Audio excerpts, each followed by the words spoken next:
네, 지난해 소주 가격이 전년 대비 7% 넘게 오르는 등 주류 물가가 외환 위기 이후 가장 많이 올랐습니다. 특히 소주와 맥주 같은 대중적인 술 가격은 올해 또 인상될 가능성이 있어서 서민 살림 더 팍팍해질 것 같습니다. 장혁진 기자입니다. 서민들의 애환을 달래주는 소주. 서민의 소리란 말이 무색할 정도로 최근 값이 올랐습니다. 지난해 소주 가격은 1년 전보다 7.6% 뛰어 2013년 이후 가장 높은 상승률을 기록했습니다. 또 다른 국민술 맥주도 5.5% 올랐습니다. 전체 주류 가격은 재작년보다 5.7% 올랐는데 외환위기 직후였던 1998년 이후 24년 만에 최고 상승률입니다. 이처럼 주류 물가가 오른 건 지난해 주류 3, 4 모두 원가 부담을 이유로 출고가를 8% 가까이 올렸기 때문입니다. 소주의 원료인 주정 가격은 10년 만에 7.8%가 올랐고 맥주에 붙는 주세는 지난해 4월 리터당 20원 넘게 올랐습니다. 문제는 오는 4월부터 맥주 주세가 30원 넘게 또 오르고 소주병 공급 가격도 최근 20% 넘게 뛰는 등 인상 압박이 계속된다는 겁니다. 맥주하고 막걸리는 물가 연동제로 택해진 상황이기 때문에 물가가 굉장히 좀 오른 측면이 세금에 반영되는 시기가 이제 올해부터 좀 시작이 됩니다. 출고가가 100원 내로 인상돼도 대형마트나 편의점, 식당의 소비자 가격은 몇백 원에서 최대 1,000원까지 오르게 됩니다. 소주 한 병의 식당 가격이 곧 6,000원에 이를 거란 전망이 나오는 이유입니다. 주류 3사는 가격 인상 여부와 관련해선 정해진 바 없다면서도 물가와 시장 상황을 검토하고 있다는 입장입니다. KBS 뉴스 장혁진입니다. 곧 오른다던 교통비 또 우편 요금이 당분간은 그대로 묶입니다. 은행 이자나 통신 요금도 조정될 것 같습니다. 서민들 물가 고통이 점점 더 커지면서 정부가 당장 발등에 불부터 끄겠다고 나선 겁니다. 이게 효과가 있을지 다시 몇 달 뒤에 더 큰 부담으로 닥치는 건 아닌지 오늘 9시 뉴스에서 물가 상황 꼼꼼하게 점검합니다.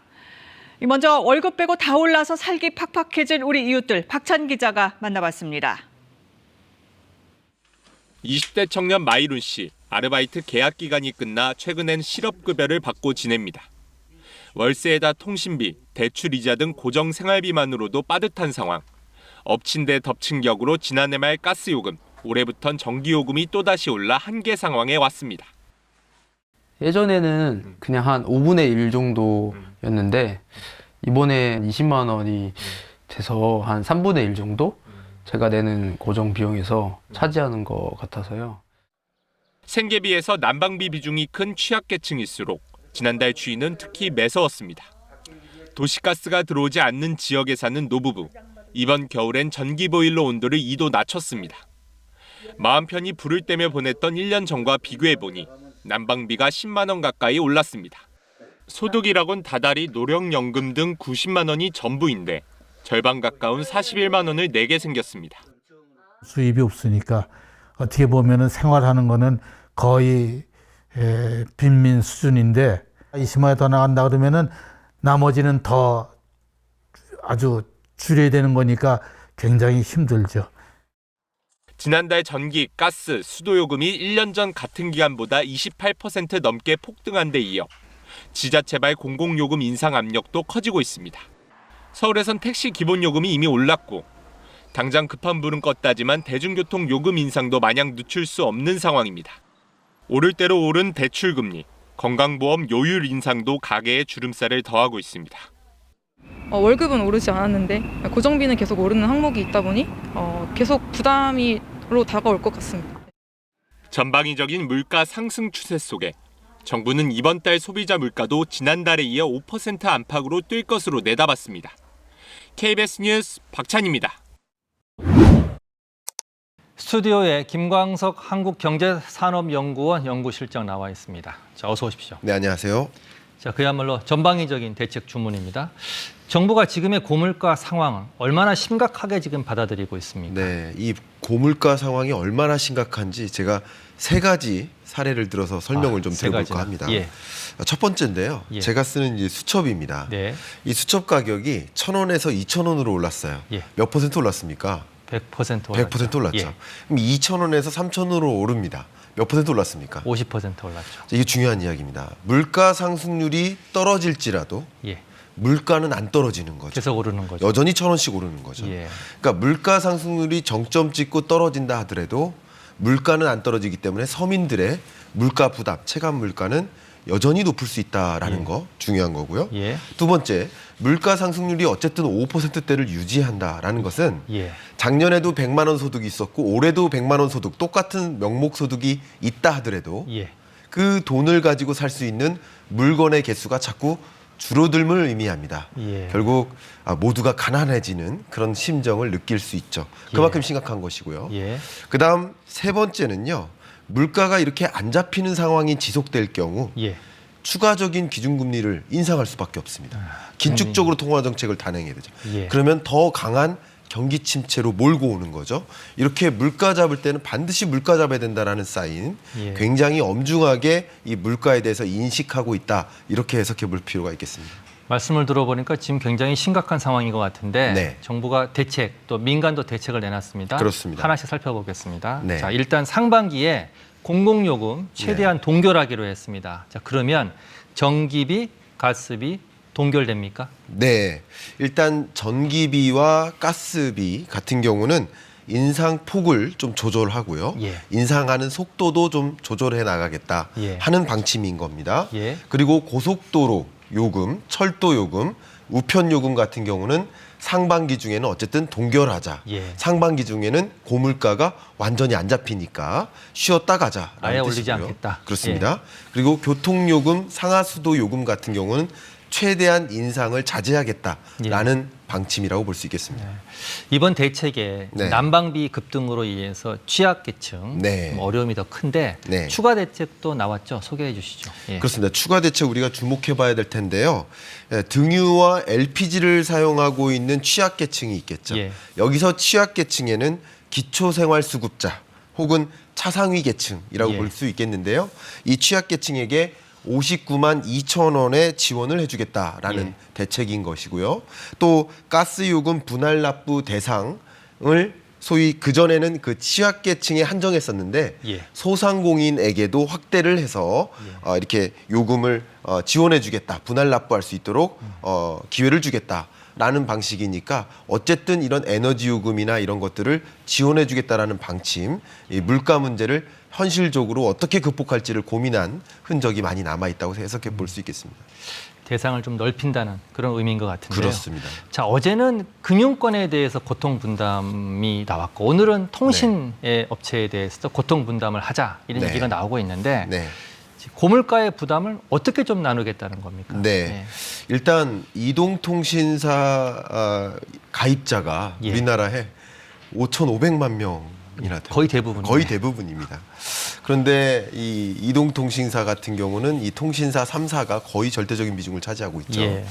그래서 무료 데이터를 제공한다든가 예. 혹은 시니어 요금제를 적용한다든가 예. 다양한 방식으로 통신비 부담을 완화시켜주겠다라는 방식인 것이고요.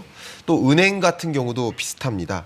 3년간 10조 원 이상의 공급을 제공하는 이 사회공헌 프로젝트를 추진하겠다. 예. 이게 제가 지난번에 출연해서 ESG 경영을 요구한다라는 예. 것과 일맥상통한 개념이라고 볼 수 있겠습니다. 예. 그만큼 법만큼 사회의 역할을 했으면 좋겠다라는 요구사항이 반영되는 결국 통신사, 금융사는 어떻게 보면 금융인프라, 통신인프라 아니겠습니까? 공공재적 성격을 갖고 있기 때문에 역시 사회공헌적 역할을 했으면 좋겠다. 고통을 분담하는 역할을 했으면 좋겠다라는 요구사항이라고 볼 수 있겠습니다. 오늘 이 고통 분담과 관련해서 네. 윤 대통령이 자, 금융권 통신사를 향한 발언을 했습니다. 바로 이 뒤에 내용이 지금 나오고 있는데요. 네. 자, 5대 은행, 3대 통신사 과점 문제를 지적했는데 네. 자, 그렇다면 새로운 어떤 은행, 통신사가 나올 수 있는 겁니까? 나올 수 있다라고 보시는 것도 도움이 될 것 같습니다. 예. 앞서 제가 여러 가지 대책 방안들은 단기적인 대책 방안, 지금 예.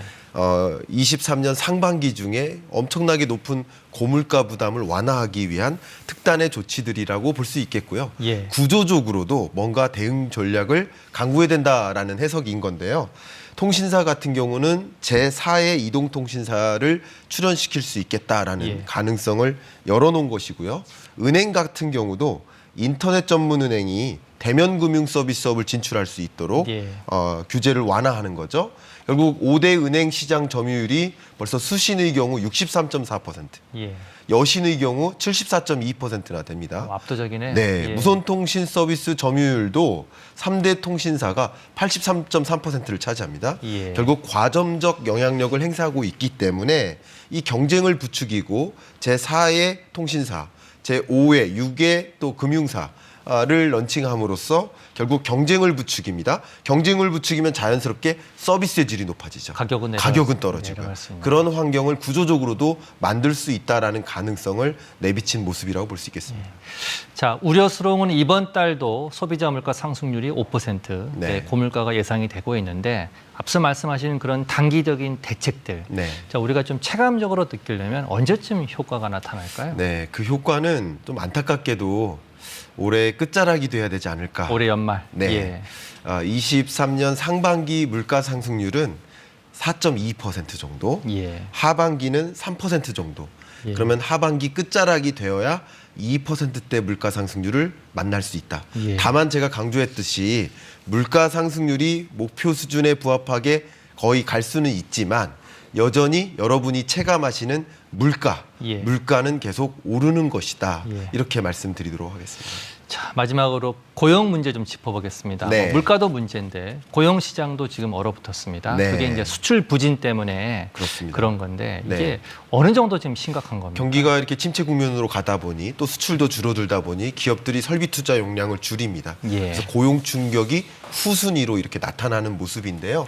신규 취업자 기준으로 41만 명 증가했습니다. 예. 근데 이 41만 명 중에 40만 명이 60세 이상의 고령층입니다. 결국 고령층을 제외하고 보면 1만 없네요. 명밖에 안 예, 늘었다. 젊은층이 취업자는 그죠? 얼마 안 되는 거예요. 그렇습니다. 그렇게 해석해 볼 수가 있겠고요. 또 추이를 보시면 22년 1월과 1년 동안의 추이를 보면 신규 취업자가 급격히 감소하는 모습을 확인할 수 있겠죠. 그러면 23년 2월, 3월 침체가 본격화되는 과정에서는 예. 이게 플러스가 아니라 41만 명 증가하는 모습이잖아요. 예. 그게 아니라 마이너스로 접어들 수도 있다. 그러니까 고용 침체에 대한 우려 역시 심각한 상황이라고 생각해 볼 수 있겠습니다. 경기 침체의 압박이 점점 커지고 있는 것 같습니다. 그렇습니다. 자, 오늘 말씀 여기까지 듣겠습니다. 김광석 한국경제산업연구원 연구실장이었습니다. 고맙습니다. 감사합니다. 네, 최근 대학들이 10년 정도 묶여있던 등록금을 속속 올리고 있습니다. 이 학부모와 학생들 부담이 커지면서 교육부는 대학들에게 등록금을 동결해달라고 요청했습니다. 전현우 기자가 보도합니다. 요즘 고물가로 생활비 부담이 커진 대학생들. 등록금까지 올라 걱정이 많습니다. 휴학을 고민하거나 등록금을 내기 위해서 알바를 늘려야 하고 대학을 다니는 상황이 좀 모순적이다라고. 알바하는데 너무 힘들고 돈 나갈 때도 많고 부모님께 너무 죄송하고 그래요. 정부는 대학이 등록금을 올리면 국가장학금 지원을 줄이는 방식으로 인상을 억제해왔습니다. 또 등록금 인상 상한선을 3년간 물가 상승률의 1.5배로 제한했습니다. 그러나 최근 물가 급등으로 지난해 1.65%였던 상한선이 올해는 4.05%로 뛰었습니다. 대학들이 국가 장학금을 지원받는 것보다 등록금을 올리는 게 재정적으로 훨씬 더 유리한 상황이 된 겁니다. 실제로 올해 교육대 8곳이 등록금을 올렸는데 인상률은 상한선인 4.05% 가까이 됩니다. 동아대와 경동대 등 일부 사립대들도 3-4% 인상했습니다. 등록금 인상분이 약 5억 정도, 학생 국가장학금 이용 부분이 약 3억 정도 재정적으로 어려운 부분을 좀 해소하고 학생들한테 좀 더 서비스를 더 제공하고자 이렇게 인상을 결정했고, 교육부는 유감을 표명하면서 재정 지원 확대 등으로 등록금 인상을 최소화하겠다고 밝혔습니다. 등록금 인상을 결정한 일부 대학에는 유감의 뜻을 표합니다. 등록금 동결 기조가 지켜질 수 있도록 협조해 주실 것을 요청드립니다. 그러나 최근 조사에서 4년제 대학 총장의 절반 가까이는 내년 안에 등록금을 인상하겠다고 답해 학부모와 학생 부담은 더 커질 것으로 보입니다. KBS 뉴스 전현우입니다. 계속되고 있는 난방비 부담 관련 문제 짚어봅니다. 전기요금과 기름값이 크게 오르면서 시설 축산 농가들의 난방비 부담도 부쩍 늘었습니다. 사료값과 인건비에 이어 난방비까지 치솟으면서 밥상 물가를 자극할 수 있다는 우려도 나옵니다. 창혁진 기자의 보도입니다. 섭씨 10도 이상을 유지해야 하는 딸기 농장. 겨울철에는 온종일 온풍기를 돌려야 합니다. 전기로 가동하는데 지난달 요금이 460만 원으로 한 달 전보다 100만 원 가까이 더 나왔습니다. 가정용보다는 훨씬 싸게 나오는데 그럼에도 불구하고 이번 겨울이 영하 20도까지 떨어질 때도 있고 눈도 많이 오게 돼서 저희는 지금 몇백만 원씩. 난방비 부담을 조금이나마 더 줄이기 위해서 이 농장은 이렇게 보시는 것처럼 방안용 비닐을 100만 원을 더 들여서 추가로 설치했습니다. 기름으로 난방을 하는 축산 농가도 사정은 비슷합니다. 농업용 면세 등유를 쓰고 있긴 하지만 이마저도 가격이 지난 겨울보다 40% 가까이 올랐습니다. 무한정 갖다 쓸 수도 없어 한도를 넘기면 일반 등유를 사다 써야 합니다. 2중고, 3중고, 4중고 금리가 올라갔죠. 난방비 올라갔죠. 사료값 올라갔죠. 약값 올라갔죠. 인건비 올라갔죠. 뭐 살 수가 없어요 지금. 지난해 농가 지출 가운데 이처럼 난방 등에 사용되는 영농 광열비는 67%나 올라 통계 작성 이후 역대 최대 상승률을 기록했습니다. 지난달 소비자 물가 항목에서 상승률이 높았던 품목들도 난방비 지출이 높은 시설 원예 채소들이었습니다. 시설 채소에서 농가 경영비용이 난방비가 한 20% 이상 차지하는데 아무래도 경영비에 영향을 주게 되죠. 생산량은 뭐 감소에는 뭐 분명히 영향을 준다. 그나마 지난해 10월부터 12월까지 지원된 유가 보조금도 올해 1, 2월엔 지원이 불투명해 시설 농가들의 시름이 더욱 깊어지고 있습니다. KBS 뉴스 장혁진입니다.